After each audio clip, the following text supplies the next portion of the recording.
Please leave our home immediately and clear out all your belongings, which are cluttering the space. As Susan waved me off, clearly frustrated, Stephen interjected, insisting that I shouldn't leave any mess behind. Feeling utterly disheartened, I quietly agreed, then turned away from them both. It puzzled me why, after being caught in wrongdoing, they were so unapologetically bold, demanding I leave so they could cohabit. Their audacity seemed boundless, yet I wondered if they considered the compromising evidence I held against them. Nonetheless, I decided to let them revel in their illusion of victory for the time being, as I plotted my next steps with a sly grin, retreating to my sanctuary. My name is Abigail Ruth, and I have been sharing my life with my husband, Stephen, for around 2 decades. At 45, I'm a home-based designer, while Stephen, 4 years my elder, excels as a systems engineer. Our son, Gary, born shortly after we wed, is now 21 and diligently pursuing college studies. Despite what sounds like a picturesque family life, the reality is far from it. Stephen's recent actions, sneaking out and returning home late, have ignited suspicions of infidelity within me, leading me to contemplate divorce as the inevitable resolution to our marital discord. Reflecting on the past, I recall a shift in Stephen's demeanor years ago during a financially tight phase, exacerbated as our son entered middle school and expenses surged. Despite the downturn in Stephen's income, attributed to a struggling economy and company woes, my attempts to address our financial strain only provoked anger in him. His unexpected outburst over my concern for our finances and his generalized dissatisfaction with his colleagues marked a significant deviation from our usual disagreements, leaving me to navigate our challenges in isolation. This narrative unfolds the unraveling of a marriage strained by suspicion, betrayal, and financial woes, highlighting the complexities of familial relationships and the personal resolve to face adversity. Before tying the knot, a former colleague from my previous job, who had recently embarked on her entrepreneurial journey, reached out for assistance. It had been years since I'd left that position to get married, and despite the long hiatus, I couldn't pass up the chance. Enthusiastically, I took up her offer, marking my foray into home-based design work. I shared the news with Stephen, but his reaction was lukewarm at best. He acknowledged it with a simple, "Okay," showing little interest in the details. Regardless, I had made it official to him and dove into my work with dedication. One day, to my surprise, Gary came home early, disrupting my workday. It was unusual, given his schedule packed with school and extracurricular activities. "I'm home early because of midterms," he explained, which I had completely forgotten, despite it being marked on our calendar. As I rushed to prepare lunch, Gary noticed my work setup in the living room. Apologizing for the mess, I promised to tidy up soon, but he brushed it off, more interested in sharing something else. Gary had been developing a game, aspiring to follow in his father's footsteps as an engineer. His project, though not as refined as mainstream games, was an impressive effort. He expressed his desire to attend a vocational school to pursue this passion further, hopeful for his father's support. However, when Stephen saw the game, his response was far from supportive. He dismissed Gary's hard work as trivial, even mocking the effort. I couldn't hide my anger at his demeaning attitude. While Stephen might view the game as simplistic, his approach was harsh and entirely inappropriate. As I defended Gary's independence and efforts, Stephen's annoyance grew, challenging my stance on parenting and education. This incident highlighted a fundamental disagreement in our approach to supporting our son's ambitions and respecting his individual pursuits. Stephen's frustration echoed loudly, accusing me of negligence, which led me to silence. Arguing seemed futile. My priorities shifted towards supporting Gary independently. I absorbed Stephen's grievances quietly, waiting for his temper to cool down. The following day, with Stephen away, I offered Gary a solution. "I'll get you a computer for your game development. If your dad questions it, I'll say it's for my work." This decision to buy Gary a high-quality computer, funded from my own resources, drew a skeptical look from Stephen, but I stood firm, stating it was a necessity for my job. This event further strained the already tense relationship between Stephen and me, pushing me to consider divorce, a thought complicated by Gary's well-being. As I navigated these turbulent thoughts, Gary embarked on his college journey, determined to pursue his passion despite anticipating his father's approval. Gary's maturity and cleverness gave me hope that we could manage through potential changes, including divorce. One day, Gary returned from college, visibly distressed, which immediately alarmed me. After some hesitation, he revealed a shocking observation. He had seen Stephen with another woman. Gary's recount of the day highlighted an unexpected turn of events. Intending to attend a lecture that got canceled, he opted to spend time downtown with friends, where he inadvertently witnessed Stephen's betrayal. Gary's attempt to act unaffected in front of his friends couldn't mask his deep discomfort, prompting him to come home early. This revelation, shared in a moment of vulnerability, underscored the complexities of our family dynamics and the challenges we faced ahead. Had I been in Gary's shoes, I might have confronted Stephen immediately, but I understood the dilemma he faced. My suspicions about Stephen's fidelity had been growing, given his recent odd behavior, leaving home early, returning late, and secretive phone calls. It was hard not to suspect something was amiss, prompting me to hire a private investigator to look into Stephen's activities. The investigation confirmed my suspicions. When I shared this with Gary, his surprise was evident, but he supported my calm approach and the possibility of divorce. I had planned to address the issue with Stephen directly, but he did not come home that night, possibly aware that Gary had seen him. When Stephen returned on Sunday, he was not alone, but with a younger woman, Susan, who brazenly introduced herself as his girlfriend. Stephen's declaration of leaving me for Susan, accompanied by his insult about my age, left me in disbelief at his nerve. Yet, I retorted with sarcasm, unfazed by Susan's attempts to belittle me. I confidently assured her of my independence, thanks to my job. Susan, eager to expedite the divorce, produced the papers, which I signed without hesitation, despite her and Stephen's arrogant demands for me to leave our home promptly. Their lack of remorse and entitlement was astonishing. Instead of offering apologies, they were combative, insisting on their right to be together. Their behavior was beyond disrespectful, but I remained composed, secretly holding evidence of Stephen's infidelity that could significantly influence our divorce proceedings. As I walked away, I couldn't help but smirk at the irony of their confidence, already plotting my next moves with a sense of assurance in my eventual vindication. Before starting to pack up my life, I made a call to organize a junk removal service to clear out what I no longer needed. As I began to sort through my belongings, Gary came home. From my room, I could overhear a heated discussion between him and Stephen, which quickly escalated into an argument. Gary was confronting his father about the infidelity, suggesting he owed me an apology.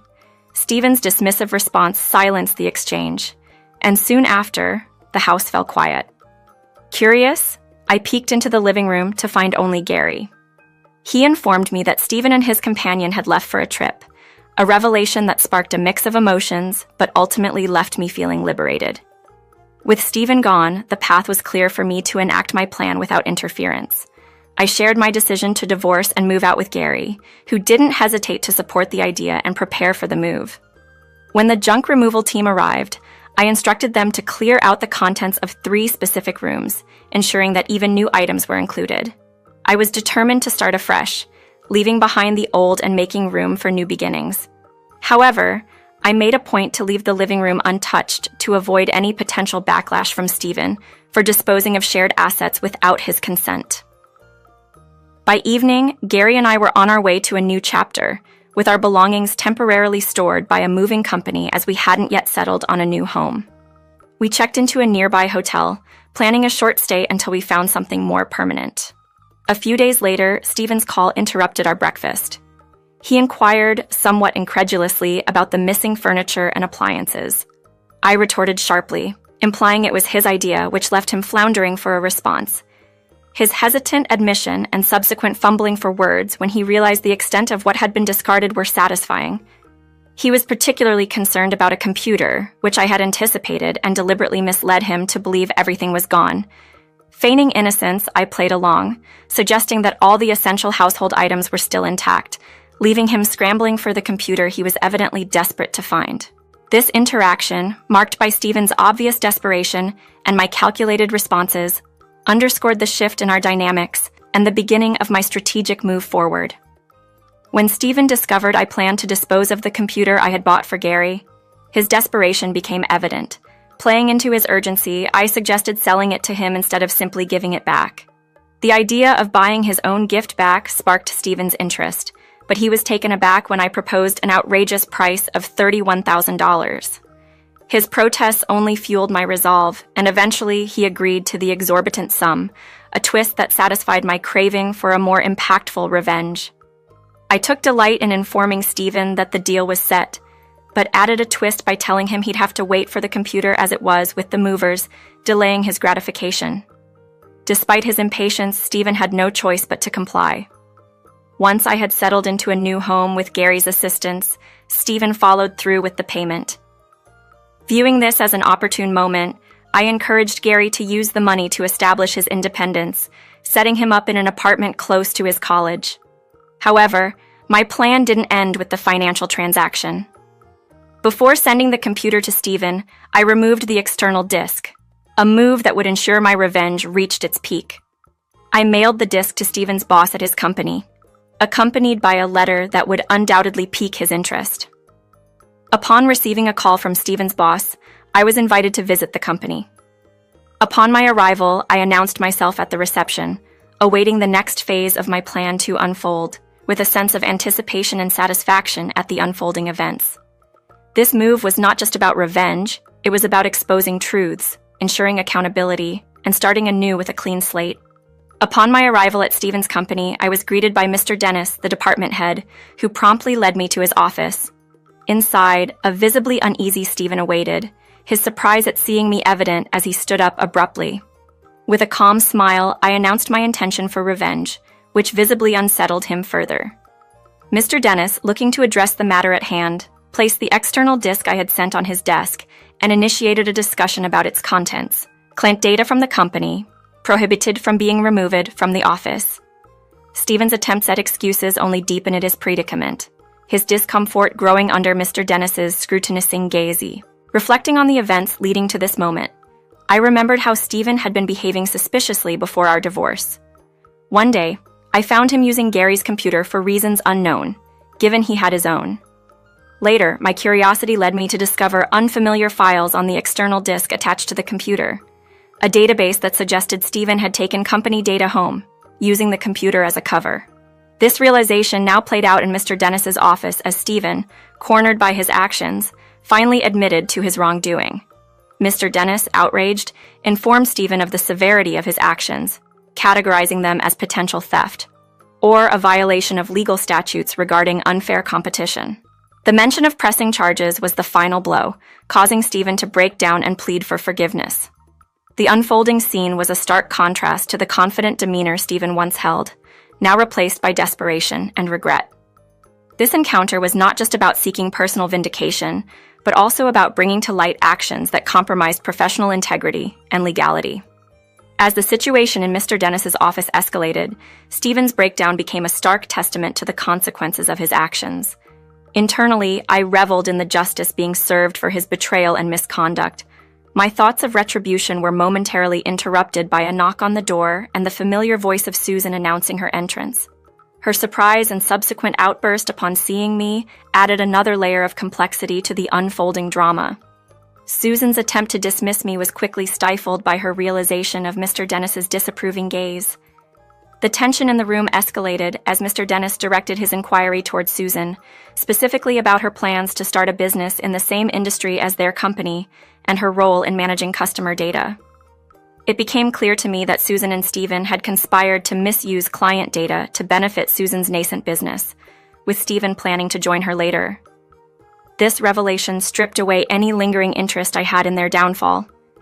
Their scheme, predicated on exploiting the hard work of others, seemed pitifully short-sighted. Mr. Dennis, diligent in his responsibilities, revealed that an investigation had uncovered a potential data leak.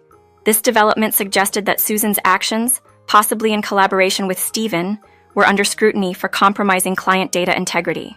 The gravity of the situation was undeniable, with both Stephen and Susan facing serious allegations. Their short-sighted ambition, risking legal and professional fallout for immediate gain, painted a clear picture of desperation and moral bankruptcy. The unfolding events in Mr. Dennis's office underscored a narrative of accountability, revealing the far-reaching implications of unethical conduct in the professional realm. In the thick of their argument, Susan tried deflecting blame onto Stephen, who wasn't having any of it and fired back with accusations of his own. It was a classic case of pointing fingers, each trying to outdo the other in denying responsibility. Amid their heated exchange, I revealed a twist in the tale, evidence of Susan's infidelity, captured in a photograph of her with another man, which I had laid out on the table. This bombshell left Stephen dumbfounded and Susan scrambling for an explanation. Their squabble quickly devolved into a cacophony of excuses and denials, each pettier than the last. Watching them, I couldn't help but remark on the irony of their situation, especially given Stephen's previous disdainful comments about age. The revelation seemed to hit Stephen hard, silencing him momentarily as he pondered his own words. Mr. Dennis, witnessing enough of their drama, stepped in to underscore the seriousness of their actions, reminding them that their personal vendettas had crossed into criminal territory. His firm stance left Susan speechless and marked the beginning of real consequences for their actions.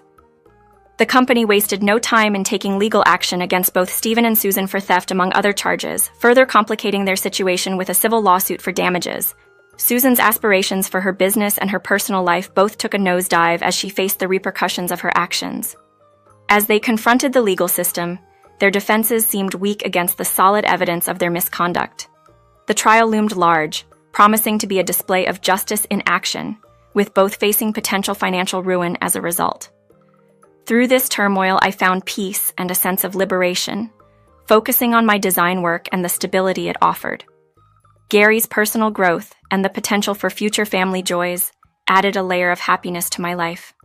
Amid the chaos they created, I reveled in the quiet life I had carved out for myself, a life filled with work satisfaction and the promise of new beginnings.